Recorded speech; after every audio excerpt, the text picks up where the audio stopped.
В завершении выпуска новости спорта. В минувшие выходные в городском парке Копейска прошло первенство Челябинской области по велоспорту среди учащихся. На старт соревнований велокросса вышло 150 гонщиков из городов области.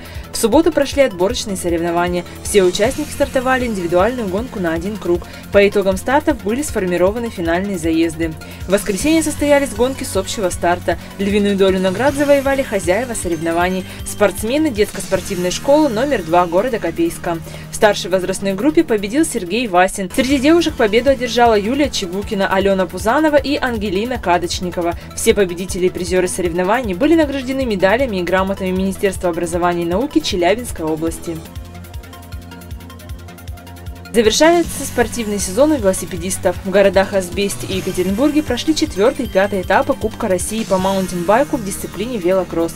4-й этап Кубка состоялся 13 октября на лыжной базе города Азбеста. 3 медали в соревновании завоевали копейчане. Иван Ивченко и Алена Пузанова стали вторыми, Ксения Калабина – третьей в своих возрастных категориях.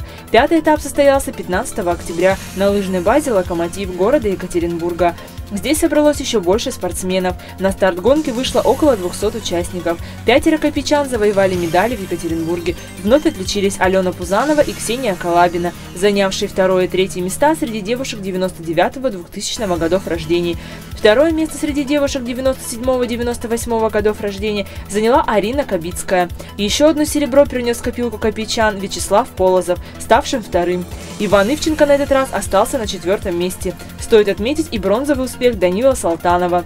По результатам выступления в этапах Кубка России и областных соревнованиях будет сформирована сборная команда области, которая примет участие в первенстве России в городе Ижевск.